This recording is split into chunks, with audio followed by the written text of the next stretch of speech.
aí, pessoal, tudo bem? Bom, eu sabia que ia ter que fazer esse vídeo um dia e esse dia chegou, né? Copa União de 87, taça de bolinhas, aquelas coisas, né? Sport campeão brasileiro de 87, Flamengo campeão brasileiro de 87. Bom, eu acompanho bastante esse assunto, tá? Fiz uma reportagem na revista Trivela em 2007, quando fez 20 anos do que aconteceu, né? E uma reportagem que, modéstia à parte, ficou muito boa. Foi a primeira vez que se falou numa traição de Eurico Miranda, por exemplo, em todo o processo, que teria sido um pivô ali de ter mudado toda a característica de tudo que aconteceu ali na briga entre CBF e Clube dos 13, e uma informação que depois até acabou virando já bastante disseminada, essa da traição do clube do Eurico Miranda ao Clube dos 13, mas eu vou falar sobre isso, vou explicar um pouco isso, tá? Já até pensei em escrever um livro sobre esse assunto, tá? Acabei não fazendo isso, talvez eu faça um dia, não sei se as pessoas, vocês comprariam tudo, então acabei, né, não fazendo nenhum assunto que já deu muito pano pra manga, tá bom? Bom, eu vou deixar primeiro duas dicas logo de cara aqui, pra quem quiser se aprofundar. Eu falei sobre esse assunto no bate-bola da ESPN, tá? Mas eu tive que falar de forma muito rápida, acabou sendo uma explicação de 5 minutos aqui. Esse vídeo deve ficar grande, eu comecei a gravar agora, mas tenho certeza que ele vai ficar grande, porque eu vou falar com muito mais detalhe do que deu pra falar no bate-bola, tá? Mas aqui já deixando duas sugestões. Cada um desses livros acaba pendendo mais para um lado, e acho válido conhecer e conhecê-los, tá? Eu não sou do livro, desculpa, cada um desses dois materiais, tá? Primeiro, esse documentário Copa União, tá? É um documentário, isso aqui é a caixinha do DVD, né? Documentário Copa União, fala bastante desse assunto, tem muitas imagens, tem lances de jogos, isso é legal, mas explica bem a situação. O caso, ele toma um viés mais da legitimidade do torneio, que é um viés que acaba indo mais em favor do Flamengo. Tem esse livro aqui do André Galindo, Cássio Zirpoli, 1987, de fato, de direito e de cabeça, tá? Esse livro pega muito mais o aspecto legal do assunto, que é um viés que acaba favorecendo os argumentos do esporte, tá? Mas os dois têm argumentos reais, tá? Então não tô falando que nenhum tá distorcendo tudo. É que a situação é complicada. E nesse vídeo, primeiro eu vou explicar a situação, depois no final eu falo a minha opinião sobre o caso, tá? O que eu acho. Agora, o que eu acho é a forma como eu interpreto esses fatos. Você que tá vendo pode interpretar esses fatos que eu vou apresentar aqui de outra forma. É uma opinião sua. E ela é válida desde que ela seja tomada, tenha como base as informações reais, porque tem muita mentira espalhada por aí, tem muita mentira, tá? Por exemplo, o Flamengo fugiu do esporte, isso é uma mentira deslavada, isso assim, qualquer historiador, mesmo os que sejam mais radicais em favor do título de 87 ser do esporte, sabem que não é verdade que o Flamengo fugiu do esporte, como se tivesse medo do esporte. O Flamengo não quis jogar uma coisa que já estava definida, mas e do mesmo jeito também que é válido falar que essa divisão entre que a série, que o módulo amarelo é exatamente a segunda divisão, tudo é um pouquinho nebuloso essa diferença, tá? Então esse é outro argumento que vale, esse daí é um argumento mais a favor do módulo amarelo, tá? Mas vamos explicar, e eu vou chegar começando em 86, porque essa história é longa e não se discutiria isso até hoje se não fosse uma história complicada, por isso esse vídeo vai ficar longo, me desculpem quem gosta de vídeo mais curto, mas vou tentar explicar o melhor possível. Campeonato Brasileiro de 86 tem 80 times, tá? Eles eram divididos em 8 grupos de 10, sendo que na verdade eram 4 grupos, A, B, C e D eram como se fosse a primeira divisão, E, F, G e H era como se fosse a segunda divisão, mas os campeões de cada grupo, dos grupos da segunda divisão, os campeões da primeira fase da segunda divisão, eles iam para a segunda fase da primeira, no mesmo ano. Então na prática os grupos E, F, G e H eram primeira divisão, porque os times que estavam nele podiam ser campeões brasileiros naquele ano, tá? Então era assim. Como se classificavam os times para aqueles campeonatos? Isso vai desde aqueles campeonatos do meio dos anos 70 até esse de 86. Eram pelos estaduais. Então cada estado tinha um número X de vagas pelo Campeonato Brasileiro. Então São Paulo tinha 6 vagas, Rio de Janeiro tinha 6 vagas, Minas Gerais tinha 3, aquelas coisas, né? De acordo com um critério que a CBF definia. Então, os melhores colocados no campeonato estadual no primeiro semestre jogavam o Campeonato Brasileiro no segundo semestre. Os que não ficassem tão bem assim iam jogar a segunda divisão. E foi assim. Então, os melhores colocados da primeira dos estaduais iam para os grupos A, B, C e D. Os não tão bons, os que não foram tão bem assim, iam para o E, F, G e H. Tá? Era como se você vai ganhar vaga na Libertadores, ganhar vaga na Sul-Americana, só que nos estaduais, jogando o primeiro semestre estadual, segundo semestre o campeonato nacional. A classificação, então, nos grupos fortes, eram dos grupos A a D, eram 10 times. Classificavam os 6 primeiros de cada grupo e mais 4 times com índice técnico, ou 4 times de melhor campanha, independentemente dos grupos. Tá? Então, isso dariam 28 times. Aí pegaria mais os campeões dos 4 grupos dos grupos E, F, G e H. Então davam 32 times na segunda fase. Esses 32 times na segunda fase se dividiriam em 4 grupos de 8. E nesses 4 grupos de 8, os 4 primeiros se classificavam para o mata-mata, para as oitavas de final. Quinto e sexto eram eliminados, mas iriam para a primeira divisão de 87.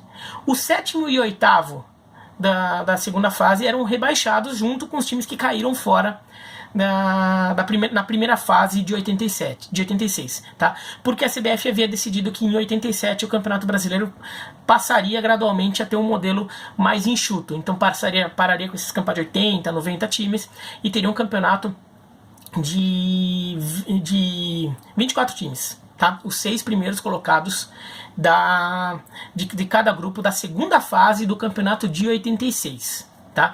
E é importante entender porque todo o imbróglio começa em 86 por causa dessas confusões, tá? Olha só, daí os jogos rolam na primeira fase do campeonato de 86. Num dos jogos, Sergipe e Joinville, o jogo termina empatado em 1-1. Mas um jogador do Sergipe é pego no exame antidoping. Pelo regulamento da época, não só o jogador era suspenso, como o time dele perdia os pontos do jogo, era considerado derrotado na partida. Ou seja, foi 1-1, mas o Joinville ficou com a vitória. Ou seja, o Joinville, ao invés de fazer 1 ponto, o Joinville ficou com 2 pontos. Na época, a vitória valia 2 pontos. O Joinville ficou com 2 pontos. Aparentemente não dava tanto problema, mas deu. Porque se classificavam os 5 primeiros de cada grupo e mais 4 times por índice técnico. Aliás, os 6 primeiros de cada grupo, mais 4 times por índice técnico. E o Joinville, com esse ponto, ele passa a ser um dos times que se classificam por índice técnico, independentemente do grupo. E quem é que perde essa 4ª posição por índice técnico para o Joinville? O Vasco. E daí, ou seja, o Vasco estaria eliminado do Brasileiro de 86 e estaria automaticamente rebaixado no Campeonato Brasileiro de 87. O Eurico Miranda, ele entra na justiça contra o STJD. Ele não entra contra a CBF, ele entra na justiça contra o STJD, não aceitando a decisão do STJD. Fica um impasse, o campeonato é paralisado por vários dias, enquanto esse imbróglio todo se resolvia, e por isso também o campeonato, aliás, por vários dias, não, por semanas, e por isso o campeonato ele acaba se estendendo, e o campeonato de 86 termina só em 87, em fevereiro de 87, por causa dessa confusão toda. O campeonato fica parado, enquanto a CBF resolve. O que a CBF resolve? O Vasco classifica e o Joinville classifica. E quem perde a vaga, então, já que o Joinville ganhou a vaga e o Vasco não perdeu, quem é que perde a vaga? A Portuguesa. Porque a Portuguesa tinha entrado na justiça contra a CBF por uma questão de ingressos, por uma questão que não tinha a ver com o resultado em campo, por uma questão de ingressos. A Portuguesa entra na justiça contra a CBF. Aí, os clubes paulistas se juntam e falam que não aceitam a exclusão da Portuguesa, e se a Portuguesa fosse excluída do campeonato, os clubes paulistas abandonariam o Campeonato Brasileiro naquele momento, o que seria um impacto muito grande. A CBF fica num impasse ali. Como é que faz? Então a CBF faz o que ela sempre faz, acomoda todo mundo. Ela classifica a Portuguesa, classifica o Joinville e classifica o Vasco. Mas aí o que acontece? Você vai ter 29 times na segunda fase. Quer dizer, um grupo teria 9 times e os outros grupos teriam 8 times? Não. A CBF resolve dar mais 3 vagas. Então ela abre mais 3 vagas por índice técnico. Essas 3 vagas ficam com Náutico, Santa Cruz e Sobradinho do Distrito Federal. Esses 3 times acabam ganhando também uma vaga para a segunda fase do Brasileiro de 86. Isso teve, quem mediou muito isso foi o Marco Maciel, que era o ministro-chefe da Casa Civil na época do governo Sarney, e depois ele até foi vice-presidente do Fernando Henrique. E ele era muito ligado ao futebol pernambucano, ele inclusive é filho do Arruda, né? do ex-presidente do Santa Cruz, que dá nome ao estádio do Arruda. Bom, então com isso, quem se classifica? Eu vou passando os nomes só para vocês desenharem um pouco o processo, tá? Então, na segunda fase, de 86 para 87, quem passa de fase para a segunda fase? São Paulo, no grupo A, São Paulo, Inter, Sport, Fluminense, Bangu, Ceará e o Sobradinho, que ganha essa vaga. Quem estava eliminado, ou seja, já rebaixado? Operário de Campo Grande, Sampaio Correia, Remo e Coritiba. Importante também, Coritiba era o campeão brasileiro de 85, faz um campeonato brasileiro de 86 péssimo, 5 pontos só em 10 jogos e é rebaixado. Grupo B, classificados para a segunda fase: Flamengo, Ponte Preta, Corinthians, Atlético Paranaense, Grêmio, América do Rio, Joinville, que ganhou essa vaga ali, e o Goiás. Eliminados e rebaixados: Botafogo da Paraíba, Sergipe e Paysandu. Grupo C, classificados: Bahia, Guarani, Santos, Rio Branco do Espírito Santo, Cruzeiro, Atlético Goianiense, Vasco e Náutico. Quem é rebaixado, né, eliminado e rebaixado: Tunaluso, Piauí e o Operário de Várzea Grande, no Mato Grosso. E o grupo D passam de fase: Atlético Mineiro, Portuguesa, Vitória, Palmeiras, Nacional de Manaus, CSA, Botafogo, o Botafogo do Rio, né, o da Paraíba já foi, o Botafogo do Rio, Comercial de Campo Grande, Santa Cruz e eliminado e rebaixado, Fortaleza e Alecrim. Além disso, foram campeões dos grupos fracos do Brasileiro de 86, os campeões que vão para a segunda fase de 86, 13, Central de Caruaru, Inter de Limeira e Criciúma. Tá? Então esses times vão para a segunda fase.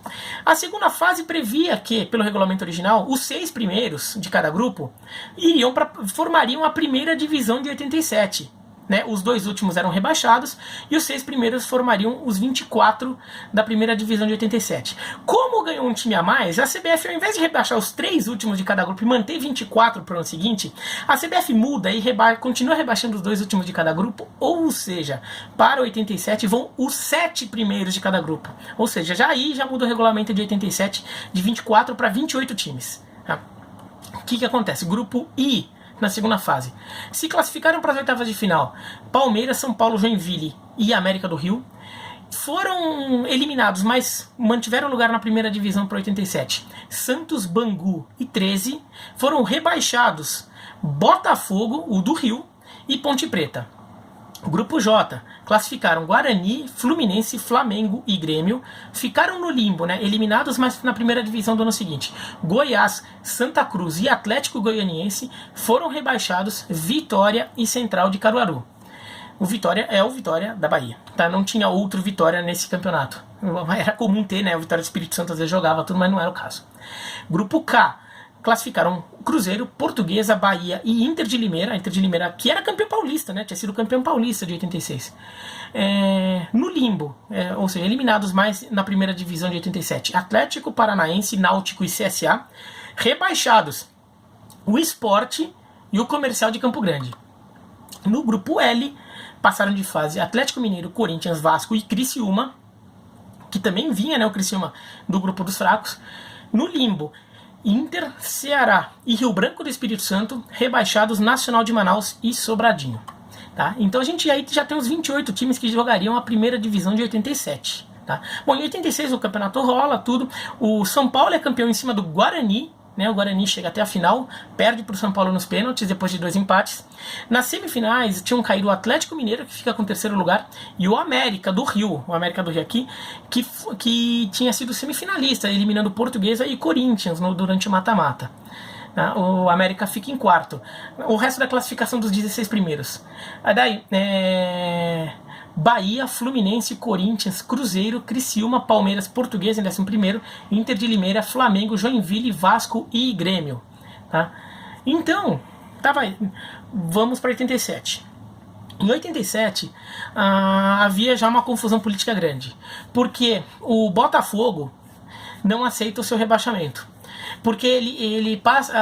E um argumento é que o Campeonato Brasileiro de 86 foi uma bagunça, teve mudança de regulamento no meio do torneio, e que alguns times que se beneficiaram dessas mudanças, como entre Joinville e Vasco, né, que ficaram naquele impasse, o Santa Cruz e o Náutico, conseguiram, no final das contas, esses times tiveram uma nova vida, ou assim, e ficaram na primeira divisão, sendo que Botafogo, que teria se classificado para a segunda fase normalmente, acabou sendo eliminado, ou seja, rebaixado.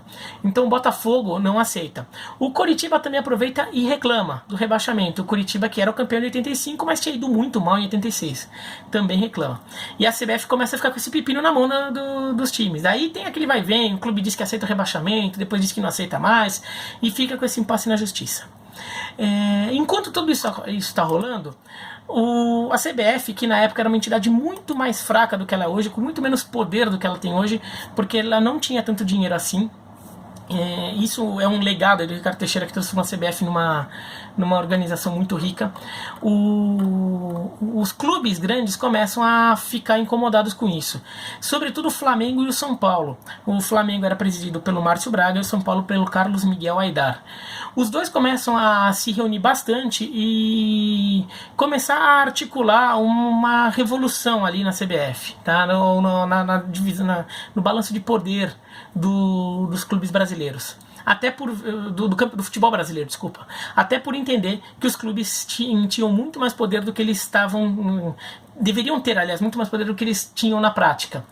Em abril, a CBF, a seleção brasileira tinha uma excursão para fazer, vários amistosos, não existia data FIFA, né? Então, na época, as seleções marcavam os amistosos e daí convocavam jogadores e o clube tinha que ceder. Se não quisesse ceder, ia pra briga. Era assim, não existia muito. O São Paulo e o Flamengo se negam a ceder seus jogadores para essa excursão da CBF, em abril de 87. A CBF chama para uma reunião, tem a reunião, o Flamengo e o São Paulo batem o pé, não aceitam, e o Márcio Braga sai da reunião gritando que acabou o autoritarismo no futebol brasileiro, né, que era um grito bem revolucionário, e querendo dizer que os clubes já estavam começando a botar as manguinhas de fora e não aceitar o poder da CBF, que estava enfraquecida a ponto de que o presidente da CBF era Otávio Pinto Guimarães, que teoricamente era o vice, era para ser o vice. O candidato era o Nabi Abichedi, o candidato da chapa, o Nabi Abichedi de São Paulo e o Otávio Pinto Guimarães pelo Rio de Janeiro. O Nabi Abichedi que foi presidente do Bragantino, é o nome do estádio do Bragantino hoje. Mas como o Nabi Abichedi era mais novo que o concorrente, que o candidato da chapa de oposição, e se houvesse empate na eleição, o candidato mais velho ganhava, eles inverteram a chapa e deixaram o Otávio Pinto Guimarães como presidente, porque daí se tivesse empate, o Otávio Pinto Guimarães ganharia. É esse o nível. O Otávio Pinto Guimarães dá uma entrevista para a rádio dizendo que a CBF não tinha dinheiro para organizar o Campeonato Brasileiro de 87 e que ele correu o risco de não acontecer. Aí os clubes falaram, opa, eu quero o campeonato, já se a CBF não vai fazer, eu faço. O Carlos Miguel Aidar liga pro Nabi Abichedi e fala, o Otávio Pinto Guimarães acabou de dizer isso, é verdade? O Nabi Abichedi falou, é verdade. Se quiserem fazer vocês, façam. O que o clube, então os clubes resolvem fazer? Organizar o campeonato. Eles criam a União dos Grandes Clubes Brasileiros, que é o nome oficial do Clube dos 13, o nome sempre foi esse, União dos Grandes Clubes Brasileiros. Eles fundam essa entidade e eles conversam com o CND, é o Conselho Nacional do Desporto, que era uma entidade que foi criada aí na época do governo militar, que era uma espécie do que seria a Agência Nacional do Desporto, era um órgão do governo que servia para ficar de olho aí nas questões ligadas ao esporte, e o CND, que era presidido pelo Manuel Tubino, dá a bênção também para os clubes organizarem, e o CND apoia como parte do governo, aí apoia a criação do Clube dos 13. Só que o CND fala, se vocês querem fazer uma entidade de clubes, com uma liga, se vocês quiserem ter uma representatividade e legitimidade, incluam um clube do Nordeste. Eles iam só fazer com os 12 grandes, né, com o que a gente chama hoje de 12 grandes, né, os 4 do Rio, os 4 de São Paulo, 2 de Minas e 2 do Rio Grande do Sul. Eles incluíam o Bahia para ter um clube nordestino, até porque o Bahia na época era o clube nordestino de mais relevância técnica no futebol brasileiro, né, era constantemente um time que disputava posições importantes no Campeonato Brasileiro e tinha chegado às quartas de final do Campeonato de 86. Então foi incluído o Bahia. E daí eles vão organizar o campeonato. Fazem acordo com Coca-Cola, fazem acordo com a Rede Globo e o campeonato começa a sair, né? Começa a sair sair da cabeça e começar a virar uma coisa mais estruturada. A CBF percebe isso e ela começa a querer, não era bem assim, eu quero organizar sim o campeonato e tem que ser o campeonato do que a gente estava fazendo de 86 para 87. Se o Clube dos 13 quer fazer o campeonato dele, então que fique ele sendo uma parte do campeonato, como se fosse um grupo verde, que depois até muda de depois, com o tempo, à medida que as negociações vão ocorrendo, muda para módulo, né? No começo não se falava módulo, falava grupo, mas vira o módulo verde e os outros times que tinham sido deixados de fora viram amarelo. E tinha que ter 16 clubes na Copa União, que era o nome que o Clube dos 13 estava dando para o seu torneio. Tinha que ser 16 times por uma questão de regulamento. Eles pegam os 13 integrantes e mais 3 convidados. Eles pegam o Coritiba, porque era o campeão de 85 e era o time de mais torcida do Paraná na época, o Santa Cruz, campeão pernambucano, e o Goiás, para ter um time do Centro-Oeste. Os outros clubes, alguns deles não gostam muito da ideia.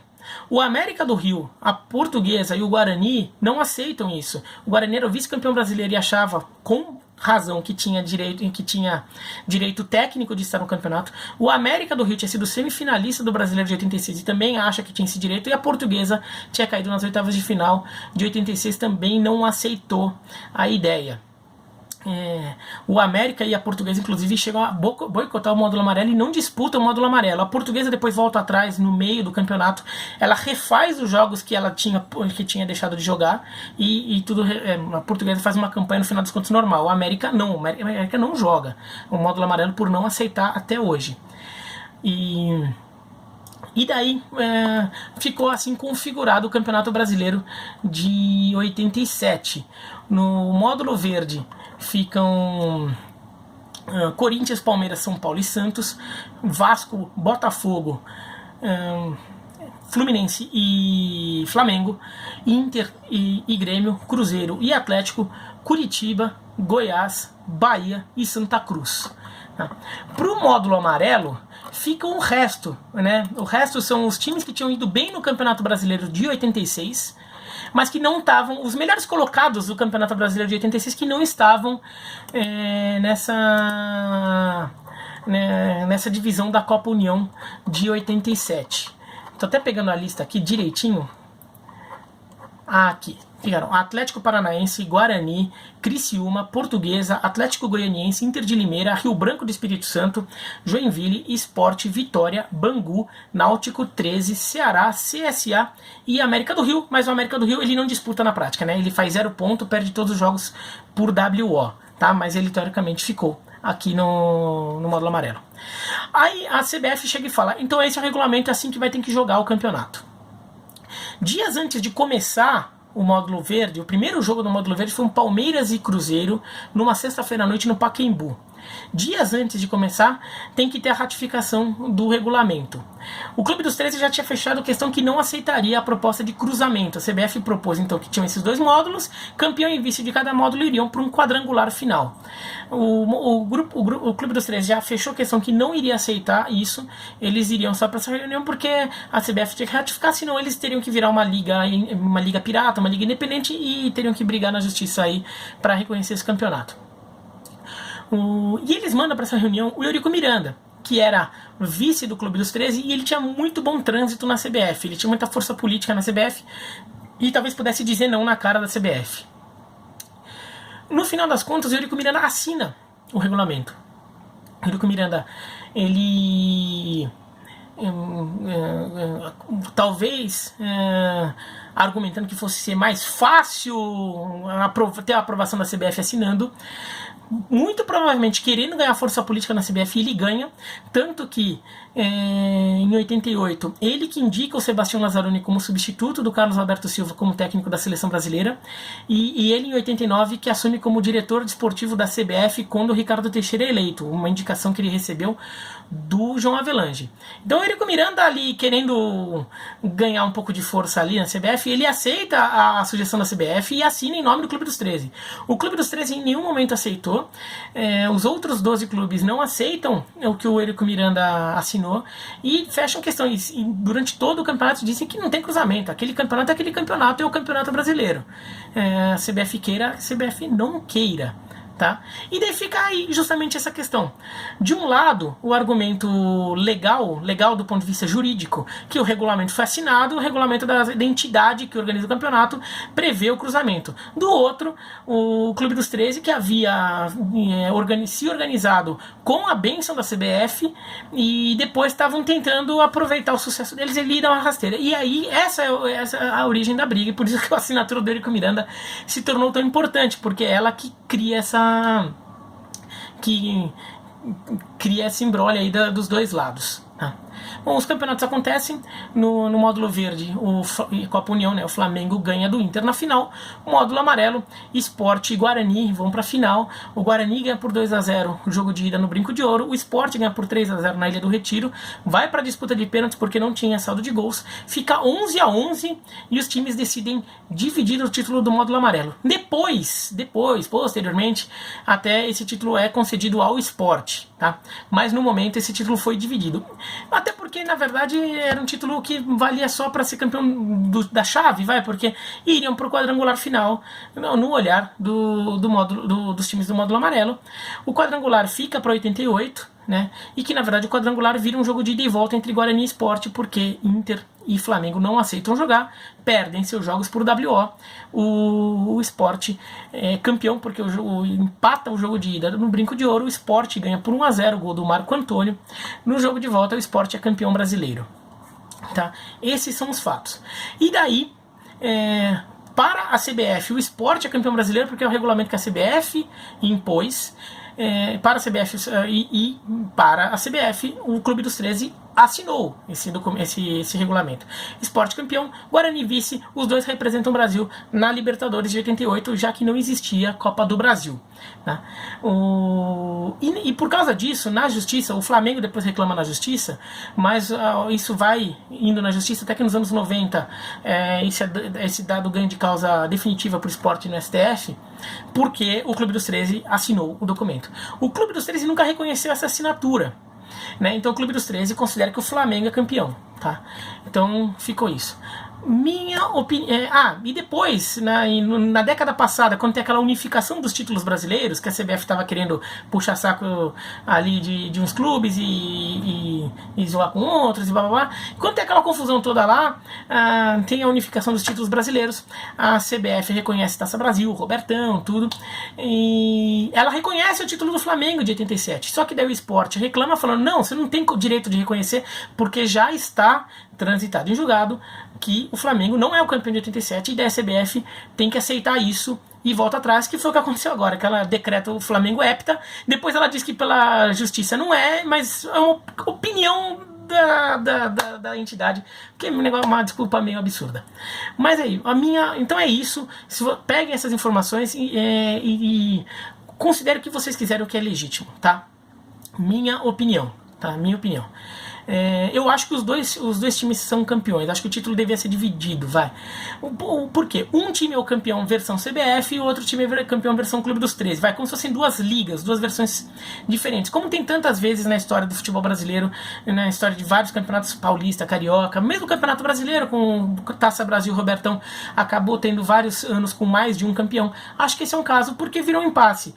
Acho que o lado do Clube dos 13 tem legitimidade do ponto de vista de que era era um campeonato que reunia clubes mais fortes, que a CBF havia dado a benção para eles organizarem e houve uma traição ali. Então é válido. E a maior parte do Brasil considerava que aquele era realmente campeonato brasileiro. Via a Copa União como campeonato brasileiro. Mas o lado do esporte também é válido. Primeiro porque tem um carimbo oficial da entidade. Segundo, porque o Clube dos 13 foi sim um movimento elitista. Acabou sendo elitista e passou por cima do direito esportivo de vários clubes. Do esporte nem tanto, mas do América, da Portuguesa, do Guarani, do Criciúma, do Joinville, da Inter de Limeira. Então isso também tem que ser considerado. E no final das contas a Copa União acabou também servindo para salvar alguns clubes grandes que teriam perdido essa vaga no Campeonato Brasileiro. Então eu acho que é legítimo considerar os dois times campeões, porque os dois é uma questão confusa que vem desde o ano anterior e não tem um caso claro, acho que é. Agora, se você quiser considerar só o Sport campeão ou só o Flamengo campeão pelos argumentos, é todo direito, eu não acho que existe o certo ou errado. O certo só é usar argumentos reais, usar os fatos como argumentos para defender a sua opinião, e não factoides, tá? Isso vale para os dois lados. Tá? Mas é isso, então. Se você gostou do vídeo, dá um joinha. Se não gostou, se inscreva no canal, clica no sininho. Escreva aqui embaixo o que vocês acham. E sem xingar o amiguinho, e nem me xingar, porque eu não xinguei ninguém e o amiguinho não xingou ninguém. Se o amiguinho xingar, reclama dele que eu apago. Tá bom? Um abraço e até mais.